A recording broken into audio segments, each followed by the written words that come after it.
안녕하십니까 전국의 유튜브 독자 여러분, 아프리카TV 시청자 여러분, 미스테리 극장의 김원입니다. 여러분, 제가 사진 한 장 띄울 건데 이거 보고 나 이거 알아, 뒤로 가기 누르지 마십시오. 여러분이 아시는 그 내용이 아닐 확률이 매우 높습니다. 자, 제가 띄울 사진은 바로 이 사진입니다. 나 이거 알아. 어쩌면 UFO와 관련되어 있는 미스테리의 아버지격 같은 사진입니다.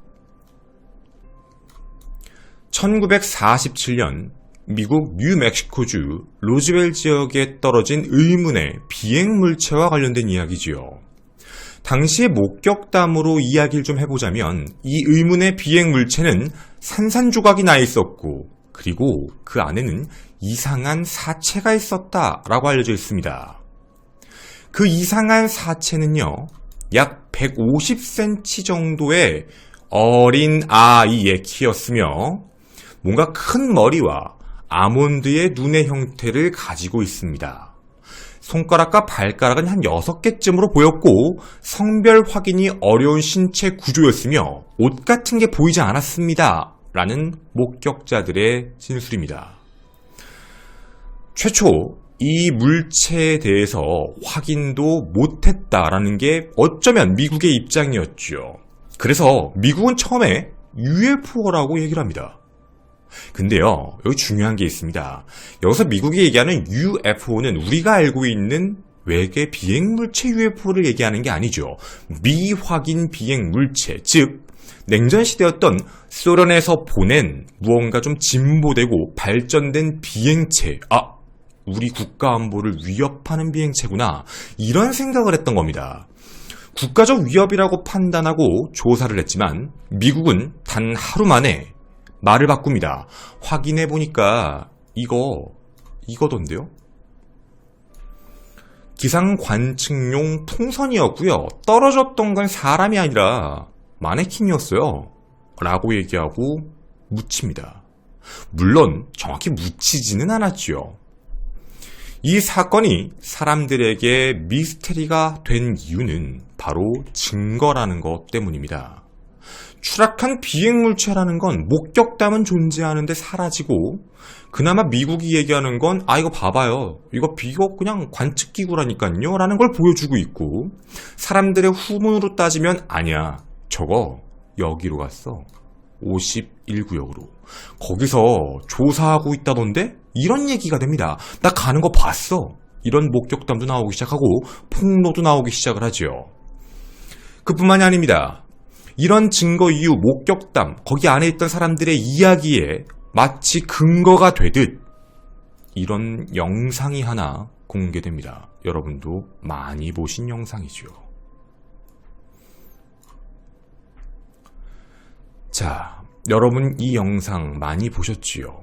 외계인을 해부하는 영상. 근데 이걸 보면서 사람들이 확신을 가졌던 이유가 있었습니다.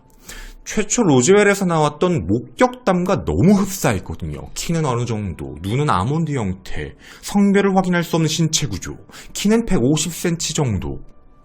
똑같은 모양이었습니다. 그리고 이걸 해부하는 영상, 산틸리 필름이란 이름으로 외부에 공개가 됩니다. 자, 이런 증거들이 나타나면서 사람들은 외계인의 존재를 확신하기 시작을 했고, 이걸 미 정부는 은폐하려고 한다 라는 생각을 하기 시작하죠. 자, 이에 대한 내용으로요, 회의론자와 음모론자들의 이야기들이 나타납니다.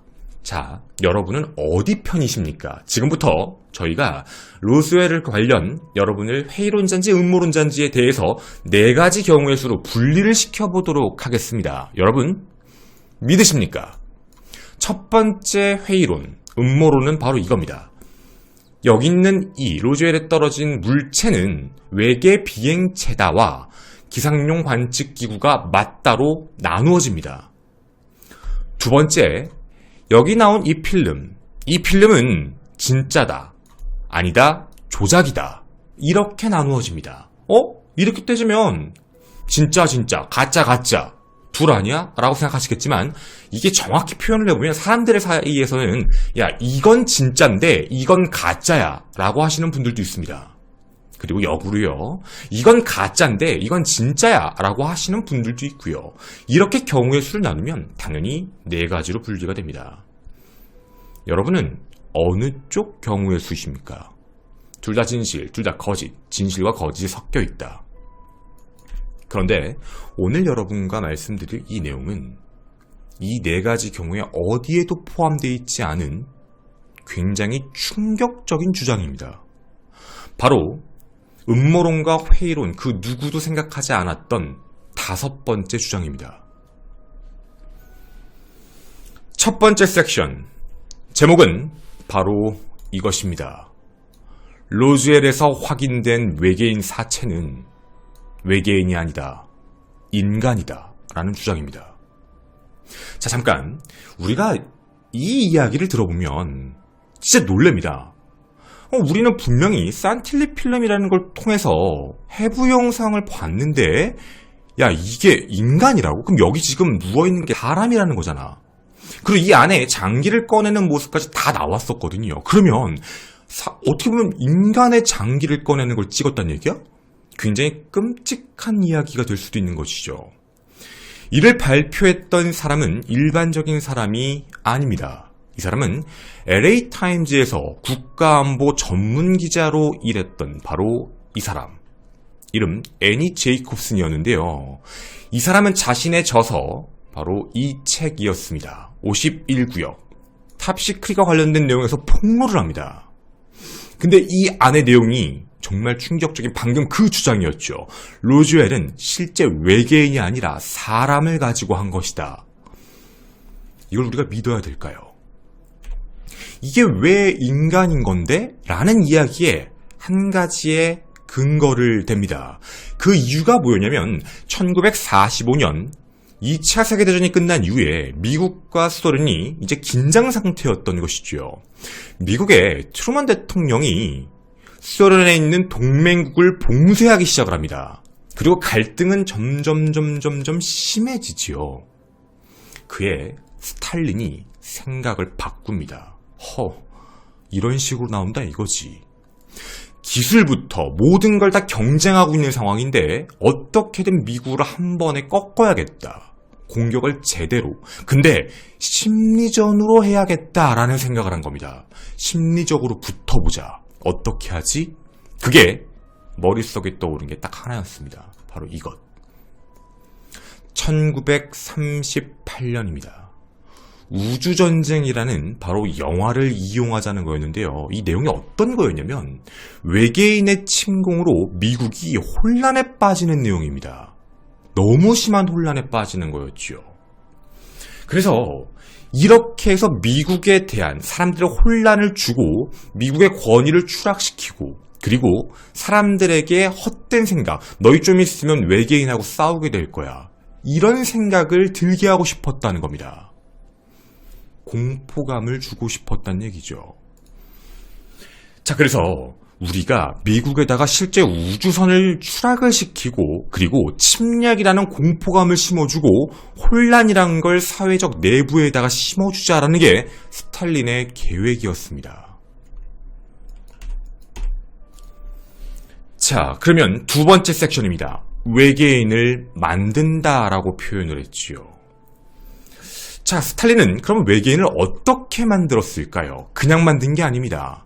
비밀 조직을 시켜서 만들었던 걸로 확인되는데, 소련 비밀 조직인 엔카베드를 시켜서 야, 이거 할 수 있는 DNA 조작 가능한 우생물학 권위자 데려와 라고 얘기를 합니다.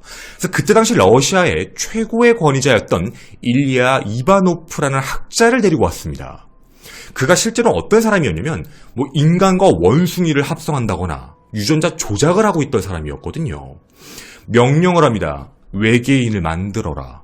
그것도 인간을, DNA를 조작해서 동물의 신체를 인간에다가 삽입을 시켜서 외계인처럼 보이게 만들어라는 명령을 내립니다. 그런데 일리아 이바노프가 이걸 실패합니다. 못하는 거죠. 하고 싶었지만 안 됐던 겁니다. 그리고 이게 어쨌든 스탈린의 명령이었기 때문에 너무나도 압박이 심해졌던 이바노프는 이거 어떡하지? 한 가지 제안을 합니다.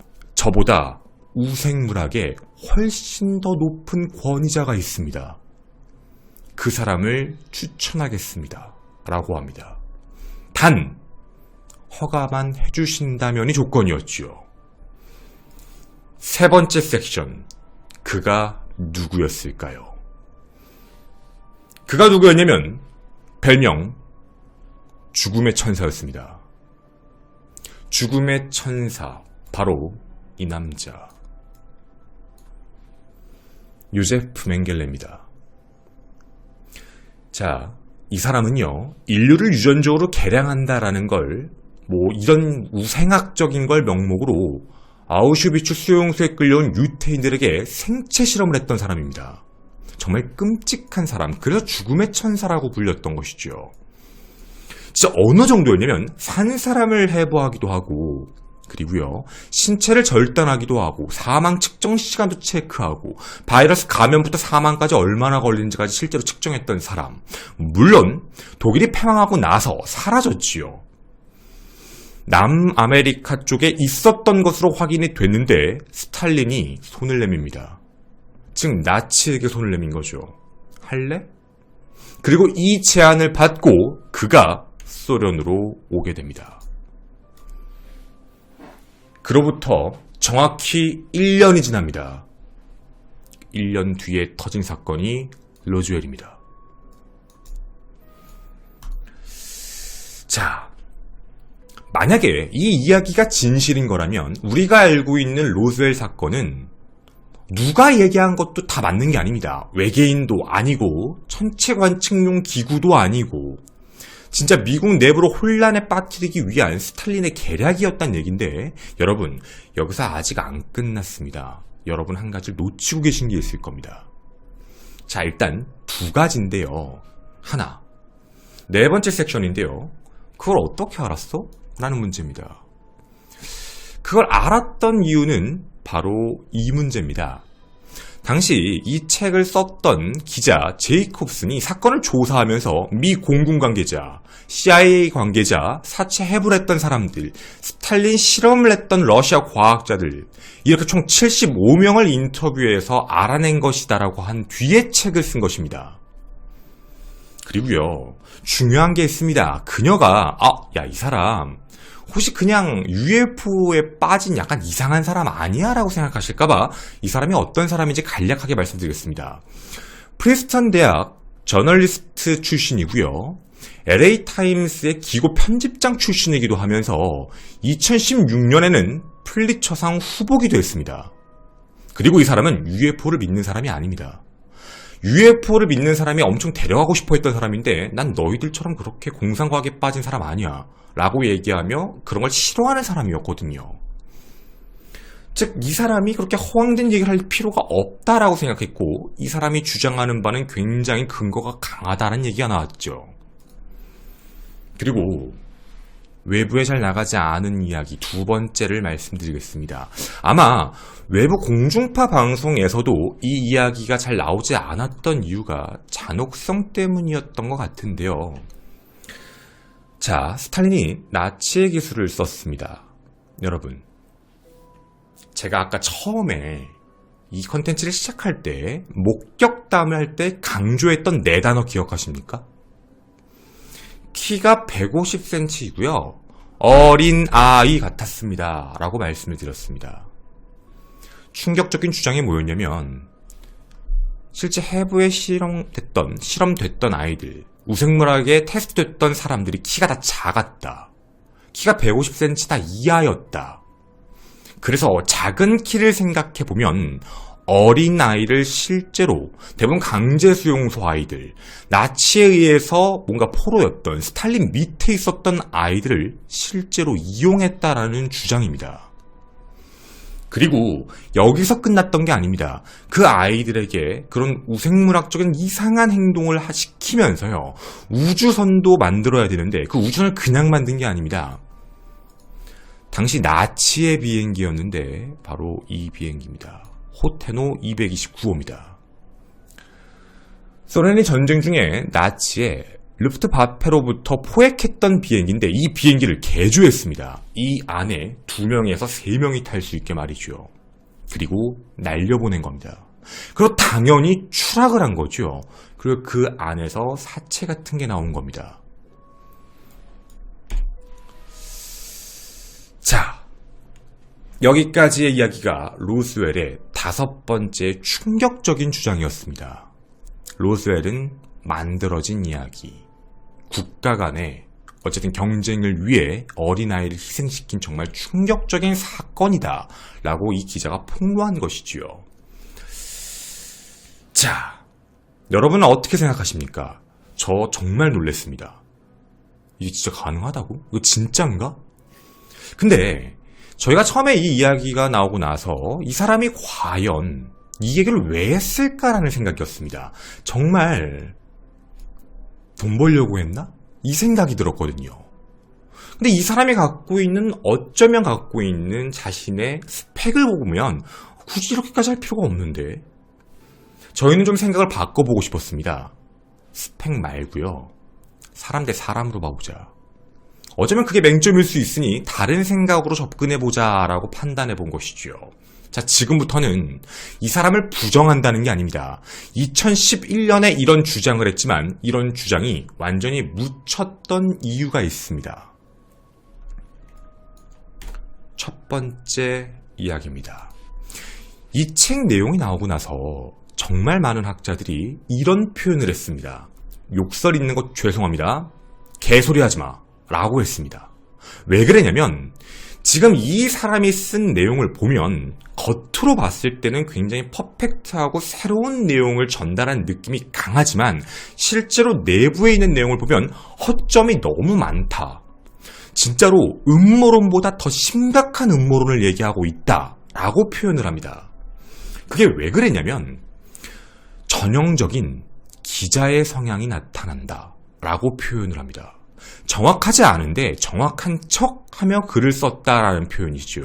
자, 일단 주장하는 파트 중에 첫 번째 기술적인 문제와 관련된 건데, 하나, 어떻게 날려보낼 건데? 너희가 얘기하는 대로면 뭐 무인 우주선이야?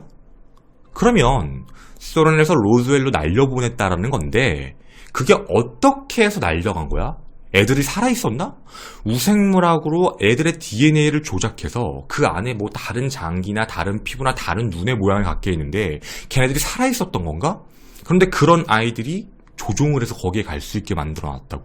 그게 가능해? 이걸 어떻게 증명할 거야? 그건 너는 어떻게 생각해? 말을 못합니다.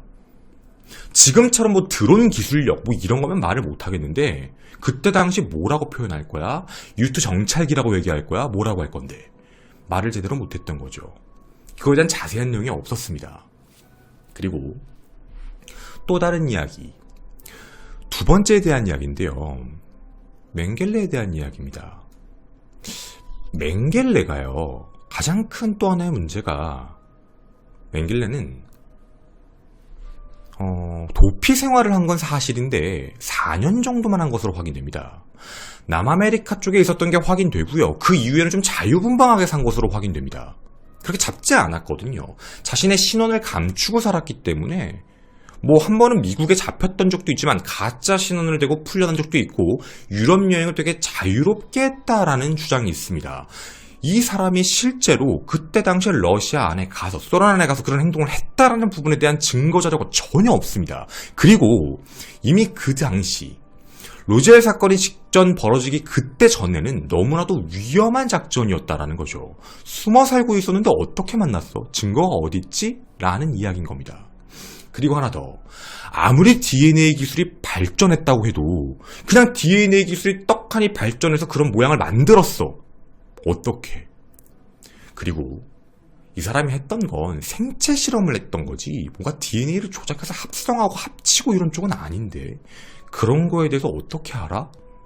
너무나도 근거가 빈약하다라는 이야기입니다. 자, 그리고 여기서 더 깊게 들어갔을 때는 이런 이야기들이 나타나기 시작을 합니다. 자, 이제 학자들의 이야기들이 비판적인 내용들인데요. 이 책은 오류투성이다라고 이야기를 합니다. 근데 인기를 참 많이 끌었다. 즉, 어그로성이 매우 심한 책이다. 제이콥이 주장하고 있는 내용을 보면 참 어이가 없는데 대부분 이 안에 75명 자기한테 이런 얘기를 해줬다라고 얘기하는 51구역 기술자부터 혹은 과학자들 얘기를 자꾸 하는데 이 사람들의 출처를 밝힐 수 없다라고 한다. 이게 대부분 기자들이 선동을 할 때 많이 쓰는 방식이다. 애매모호함. 말을 안 한다는 얘기죠. 왜 그러냐면 위에서 얘기했던 내가 누구 인터뷰를 했다라고 얘기를 했습니다. 근데 그 뒤에 뭐라고 했냐면 그들의 신원을 밝힐 수 없다. 그들의 프라이버시를 위해서 이렇게 얘기를 합니다. 근데 여러분, 물론 그럴 수 있죠. 당연합니다. 우리 생각을 해보면 그치, 당연히 신원 보장을 위해서 실명 공개했다 죽으면 어떡해. 우린 그렇게 생각하고 음모론 좋아하시는 분들은 그쪽 의견을 더 많이 지지하실 겁니다. 근데요, 나타났습니다. 나 이 사람하고 얘기했는데요 라는 사람, 빌 위어라는 사람인데요. 빌 위어라는 사람은 실제로 이 여성의, 이 사람, 팀과 함께 대화를 나눴는데 그때 당시에 요청을 했다고 합니다. 카메라에 나오거나 이름 나오는 건 동의하지 않겠다.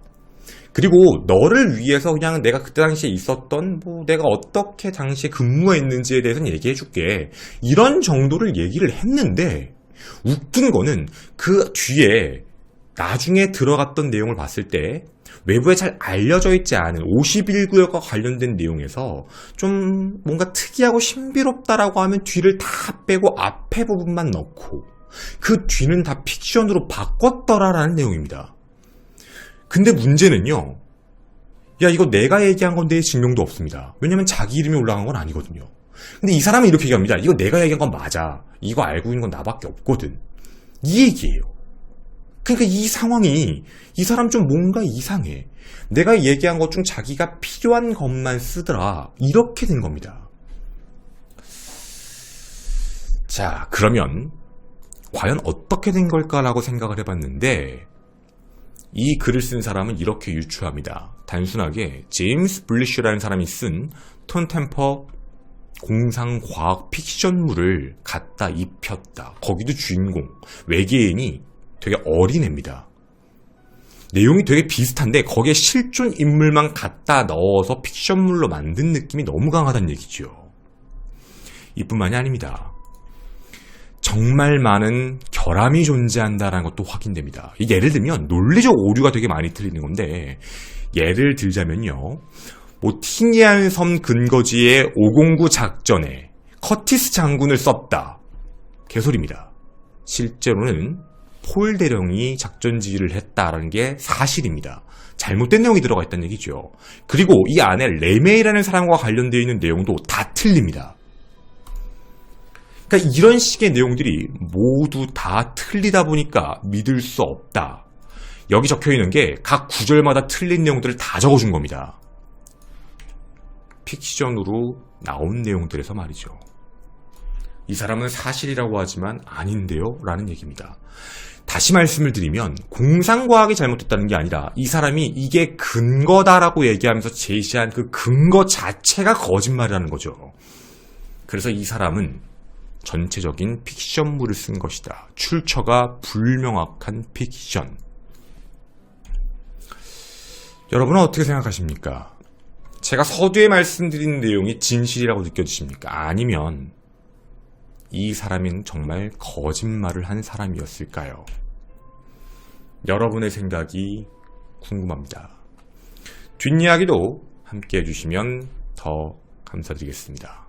저는 1호 미스테리 극장의 김원이었습니다. 감사합니다.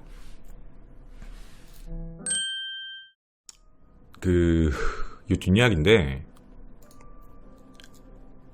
이게 얼마만큼 위험한 발언이냐면 산틸리 필름은 사실 이미 팩트로 많이 박살이 났어요. 제가 이거 예전에 방송 찍었으니까 한번 봐보세요. 산틸리 필름은 오류가 되게 많아요.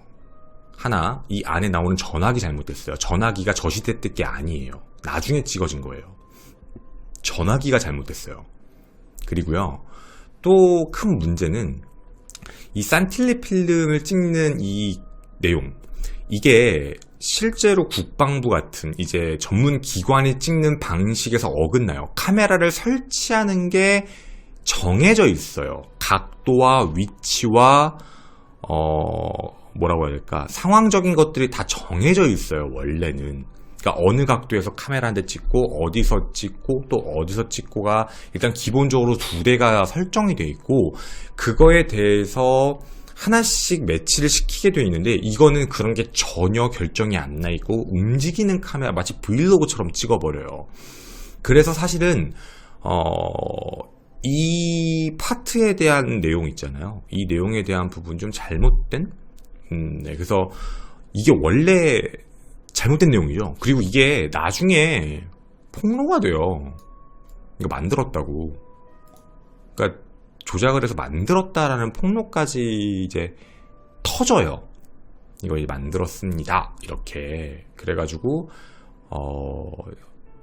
실질적으로는 그때 당시에 이제 막 다 얘기해요. 뭐 오렌지 껍질로 눈을 만들고, 뭐 돼지의 장기를 넣어놨고, 뭐 이렇게 얘기하면서 그냥 우리가 만든 거다.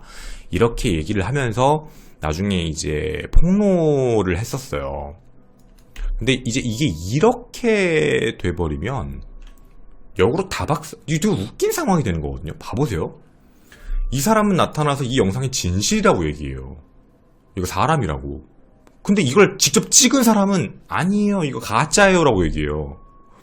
그냥 뭐요? 이렇게 되는 거예요. 뭔데 이게? 이게 말이 돼? 이런 식의 시스템이잖아요. 그러니까 하나도 말이 앞뒤가 안 맞는? 그러니까 이렇게 되니까 이러면 또 이제 빠그라져요. 그리고 이 사람 말대로 얘기해버리게 되면 그러니까 UFO의 시작점인 그 로스웰이 완전히 다 박살이 나는 거예요. 그 로스웰 외계인과 관련돼서 뭐 51구역도 그 다음부터 확대되기 시작하고 그런 음모론들이 막 탄생하고 나타나고 유명해지기 시작을 했던 건데 그것조차 다 깨진 거잖아요. 그러니까 그런 거를 보면 참 어떻게 보면 안타깝죠. 실제로는. 그래서 참 네, 이게 2011년에 발표가 되고 한번 난리가 났었어요. 근데 너무나도 말도 안 되는 소리를 했다요. 나치가 데리고 있던 포로를 왜 스탈린이 데리고 있어? 그렇다고 애한테 저런 짓을 했다고? 그 증거자료 갖고 와. 이런 식이에요. 얘는 증거가 없어요. 너 그런 발언 함부로 하는 거 아니야. 사실 이거 처음에 이 사람이 이거 발표하고 난리가 났다가 너 그 증거자료 갖고 와. 이거 발언 되게 위험한 발언이야. 이렇게 된 거예요. 그거 어떻게 그런 발언을 책에다 함부로 써요. 너무 위험한. 그리고 이게 너무 추측성 발언이었기 때문에 자기도 책에다 추측성으로 던졌어요. 그렇다가 아니라 그럴 가능성이 매우 높다. 키가 작았기 때문에. 뭐 그런 식으로 던져서 야 이건 아니잖아. 이런 식으로 하다 보니까 이제 그렇게 해서 묻혔어요. 책은 베스트셀러였지만 그 사람들은 이거 완전히 픽션물로 그냥 자기가 만들고 싶은 생각대로 쓴 게 아니냐. 그래서 그런 이야기들로서 더 많이 이제 갔죠. 그래서 실제로 이제 로스웰과 관련돼서 여러분이 그 아까 처음 말씀드린 4가지에 대한 기억이 가장 오래 남은 이유는 이 사람의 이야기는 그렇게 해서 탕 터지고 묻혔어요. 묻혔고 그리고 너무나도 잔혹한 내용이었으니까. 네, 그래서 어쨌든 현재까지는 그 4가지로만 남아있는 내용이죠. 근데 어쨌든 그 누구도 상상하지 못한 갑자기 그런 얘기를 했던 거니까 좀 다들 놀랄만한 그런 내용이었죠. 어떻게 보면. 네.